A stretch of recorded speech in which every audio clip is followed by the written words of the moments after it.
नमस्कार। आकाशवाणी जयपुर अजमेर से प्रस्तुत हैं प्रादेशिक समाचार।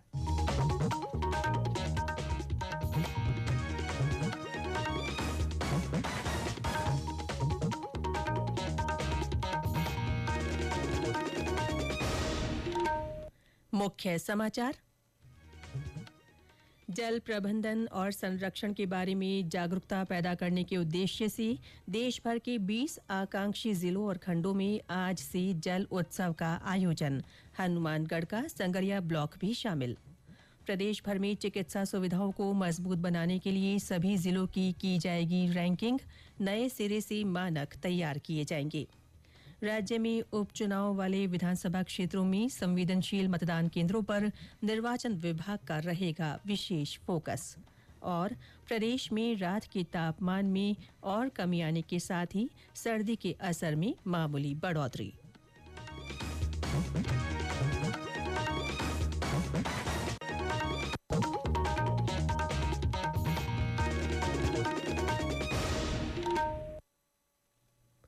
समाचारों के साथ मैं रितिका गुप्ता।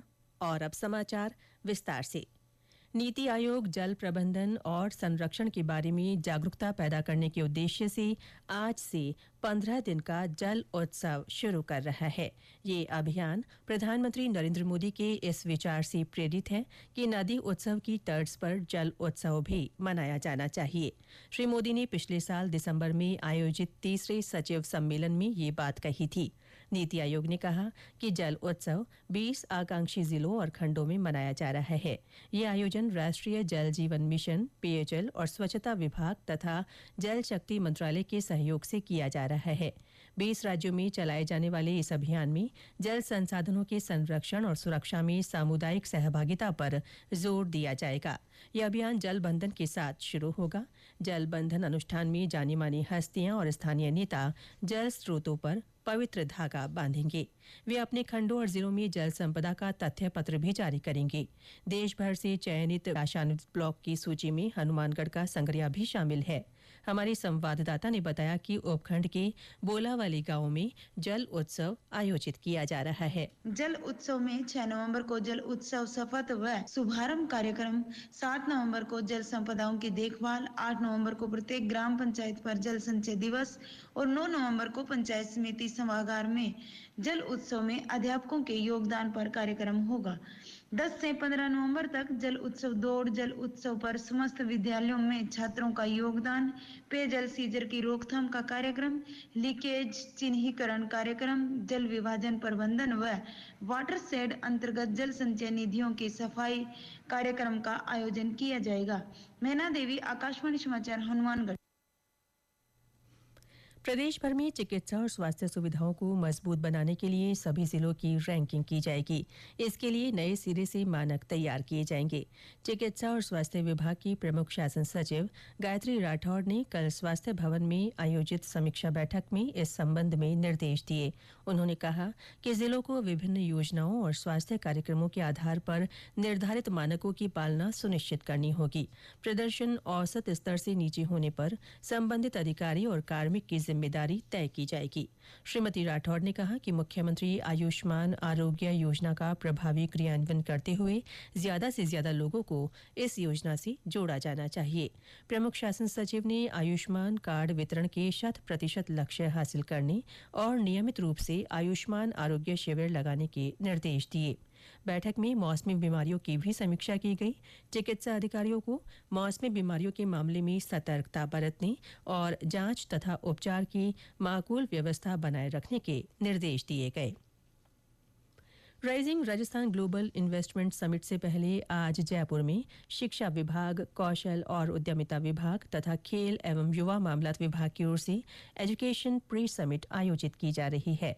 इस समिट में मुख्यमंत्री भजनलाल शर्मा, उप मुख्यमंत्री डॉक्टर प्रेमचंद बैरवा, उद्योग और वाणिज्य मंत्री कर्नल राज्यवर्धन सिंह राठौड़ और शिक्षा मंत्री मदन दिलावर मौजूद रहेंगे।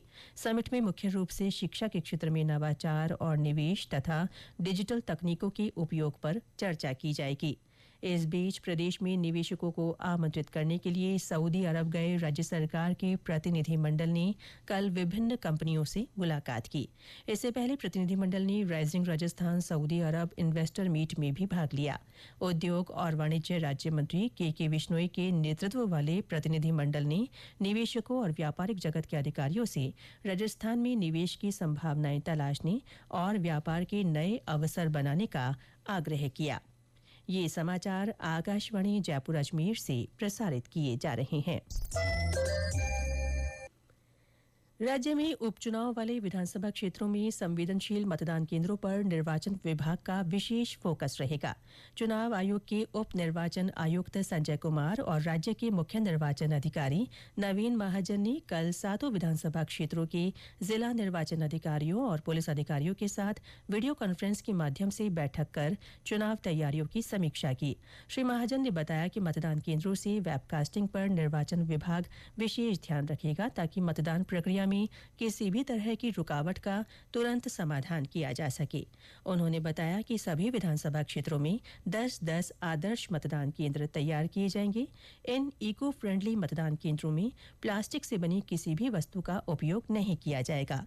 इस बीच उपचुनाव के लिए प्रत्याशियों ने प्रचार में और तेजी ला दी है।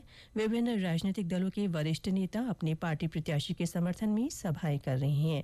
इसी कड़ी में केंद्रीय मंत्री अर्जुन राम मेघवाल आज खेवसर से भाजपा प्रत्याशी रेवंत राम डांगा के समर्थन में पाचौड़ी, खेवसर और संखवास में जनसंपर्क कार्यक्रम में भाग लेंगे। इससे पहले नेता प्रतिपक्ष टीकाराम जूली ने कल रामगढ़ से पार्टी प्रत्याशी आर्यन जुबेर के समर्थन में नसवारी गांव में जनसंपर्क किया। श्री जूली आज भी कई कार्यक्रमों में भाग लेंगे। राज्य में विधानसभा उपचुनाव के लिए पात्र दिव्यांग और 85 वर्ष से अधिक उम्र के मतदाताओं के लिए चल रही होम वोटिंग के तहत दूसरे दिन 712 मतदाताओं ने अपने मत का प्रयोग किया। दौसा विधानसभा क्षेत्र को छोड़कर शेष 6 विधानसभा क्षेत्रों में मतदाताओं ने इस सुविधा का लाभ उठाया। दौसा में आज से होम वोटिंग का पहला चरण शुरू हो रहा है। प्रदेश में रात के तापमान में धीरे धीरे कमी आ रही है। इससे सर्दी का असर बढ़ रहा है। पिछले 24 घंटों में कई शहरों का रात का पारा 17 डिग्री और इसके आसपास दर्ज किया गया। प्रदेश के एकमात्र पर्वतीय पर्यटन स्थल माउंट आबू में न्यूनतम तापमान 11 डिग्री के करीब रिकॉर्ड किया गया। हमारे संवाददाता ने बताया कि सर्दी बढ़ने के साथ ही सैलानी यहां के मौसम का आनंद भी ले रहे हैं। सिरोही जिले में स्थित राजस्थान के एकमात्र हिल स्टेशन माउंट आबू में अब सर्दी का असर महसूस किया जाने लगा है। पिछले 24 घंटों के दौरान माउंट आबू का न्यूनतम तापमान करीब 11 डिग्री सेल्सियस दर्ज किया गया। माउंट में महसूस की जा रही इस सर्दी से यहाँ पर घूमने आने वाले सैलानी भी आनंदित हो रहे हैं। विभिन्न स्थानों से माउंट आबू घूमने के लिए बड़ी संख्या में पर्यटक यहाँ पहुँच रहे हैं। होटल व रेस्टोरेंट सहित अन्य व्यवसायियों के चेहरों पर भी एक खुशी देखी जा रही है। साकेत गोयल, आकाशवाणी समाचार, सिरोही। इस बीच प्रदेश के विभिन्न क्षेत्रों में प्रवासी परिंदे सर्दी की दस्तक के साथ ही अपने घरौंदे बना रहे हैं। भरतपुर के केवलादेव राष्ट्रीय उद्यान में दूर दराज से पक्षी पहुंच रहे हैं। हमारे संवाददाता ने बताया कि इन पक्षियों को देखने आने वाले पर्यटकों के लिए उद्यान में सुविधाओं को बढ़ाया गया है। उद्यान की झीलों में आज से पर्यटकों के लिए नौकायान की सुविधा शुरू कर दी गई है। बोटिंग के माध्यम से पर्यटक पक्षियों को नजदीक से निहार सकेंगे और उनकी गतिविधियों को अपने कैमरे में कैद कर सकेंगे। उद्यान में पर्यटकों के लिए 50 सीटिंग पॉइंट झोपड़ी के आकार में बनवाए गए हैं, जहां आराम से बैठकर वह सेल्फी व पक्षियों की तस्वीर भी ले सकेंगे। इसके अलावा 3 कैंटीन की भी व्यवस्था की गई है। इन दिनों उद्यान में मंगोलिया, साइबेरियन, सेंट्रल एशिया से माइग्रेटरी पक्षी पहुंचने लगे हैं। इसके अलावा अन्य देशों से भी कई प्रजाति के पक्षी उद्यान में आएंगे। केवलादेव उद्यान में सर्दियों के सीजन में 200 से अधिक विदेशी पक्षी प्रवास के लिए आते हैं और यहाँ आकर वंश वृद्धि कर फरवरी के महीने में अपने वतन लौट जाते हैं। शिव कुमार वशिष्ठ, आकाशवाणी समाचार, भरतपुर। और अंत में मुख्य समाचार एक बार फिर। जल प्रबंधन और संरक्षण के बारे में जागरूकता पैदा करने के उद्देश्य से देश भर के 20 आकांक्षी जिलों और खंडों में आज से जल उत्सव आयोजित किया जा रहा है। हनुमानगढ़ का संगरिया ब्लॉक भी इसमें शामिल है। प्रदेश भर में चिकित्सा सुविधाओं को और मजबूत बनाने के लिए सभी जिलों की रैंकिंग की जाएगी। इसके लिए नए सिरे से मानक तैयार किए जाएंगे। राज्य में उपचुनाव वाले विधानसभा क्षेत्रों में संवेदनशील मतदान केंद्रों पर निर्वाचन विभाग का विशेष फोकस रहेगा। और प्रदेश में रात के तापमान में और कमी आने के साथ ही सर्दी के असर में मामूली बढ़ोतरी दर्ज की गई है। इसके साथ ही प्रादेशिक समाचार बुलेटिन समाप्त हुआ। नमस्कार।